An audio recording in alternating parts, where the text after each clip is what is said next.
හරි.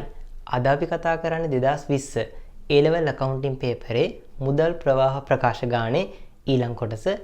එතනදී අපි කතා කරනවා ප්‍රකාශිත ප්‍රාග්ධන තීරුවෙන් අලුත් ගනුදෙනුවක් හොයාගන්න. ඊට පස්සේ කල්බදු ණය හිමියෝ පොඩ්ඩක් වෙනස් වෙලා තියෙනවා.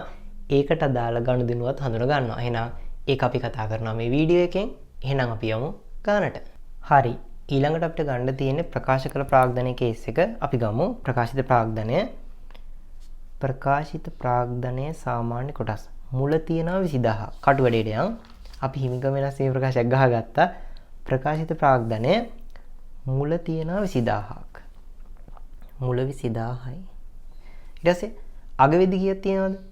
28000යි. එහෙනම් අග ශේෂය 28000යි. වෙනසක් තියෙනවද කියලා චුට්ටක් බලමුද? එහෙනම් 20000යි 22000යි මෙතෙන්ට එනකන් එකතු කරපුවාම 22000යි. හරිනේ? 22000යි. හරිනේ?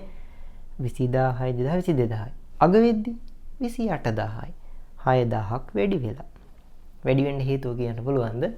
වැඩි වෙන්න හේතුව කොටස් නිකුත් කිරීම.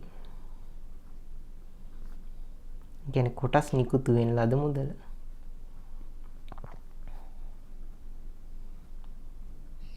කොටස් නිකුත් කරා කියලා මෙතන දීලා තිබ්බ මේ. තවද සමාගම සාමාන්‍ය කොටස් ලක්ෂයක්. මෙතන දුන්නේ කොටස් ගන්න. කොටස් ලක්ෂයක් මහජනයාට නිකුත් කළ අතර සම්පූර්ණ ප්‍රතිෂ්ඨාව වටිනාකම හරිනේ. සම්පූර්ණ වටිනාකම ප්‍රතිෂ්ඨාව ලැබී ඇත. ඔන්න තියනවා කීයක්ද? 6000ක්. කොහෙටද දාන්නේ? මූල්‍ය ක්‍රියාකාරකම්. එහෙනම් මූල්‍ය ක්‍රියාකාරකම් වල 6000ක් දාමු. කොටස් නිකුතු වෙන ලද මුදල.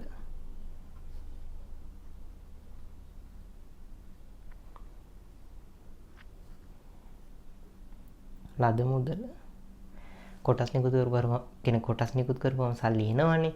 මුදල් හර ප්‍රකාශ කළ ප්‍රාග්ධනය වැරහෙන මුදල් ආවයි කියන්නේ ධන විදියට දාන්න. හරිනේ. ඊට පස්සේ රඳවාගත් තිබීම මුලාශේෂයක් දාගමු. කමන්නේ. හරිනේ. රඳවාගත් තිබීම මුල ශේෂ 2200යි. රඳවාගත් තිබීම මුල ශේෂ 2200. ප්‍රත්‍යයන් සංචිත හරිය මේ. ප්‍රත්‍යයන් සංචිත හරි. රඳවාගත් තිබීම මුල 2200යි. අගශේෂය 6500යි. ඒක සුළු කරන්න එපා. ඒක පොඩ්ඩක් තියන්න. ඒක හොඳට කියලා දෙන්න තියෙන. හරිද? ඊට පස්සේ කල්බදු ණය හිමි ගමු. ඒතකොට වැඩේ ඉවරයි. කල්බදු ණය හිමියෝ මුල 16500යි අග 12500යි 4000ක් අඩු වෙලා.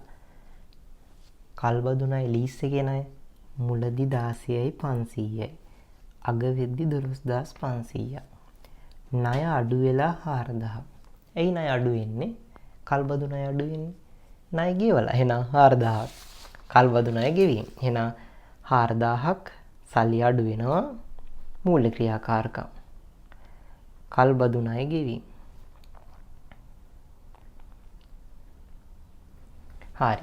ඊට පස්සේ තමයි ඔන්න අපිට අමාරුම කේස් එක තියෙන්නේ රඳවාගත් තිබීම. රඳවාගත් තිබීම කටු වැඩේ පාවිච්චි කරලා අපි මොකද්ද හොයන්න ඕන?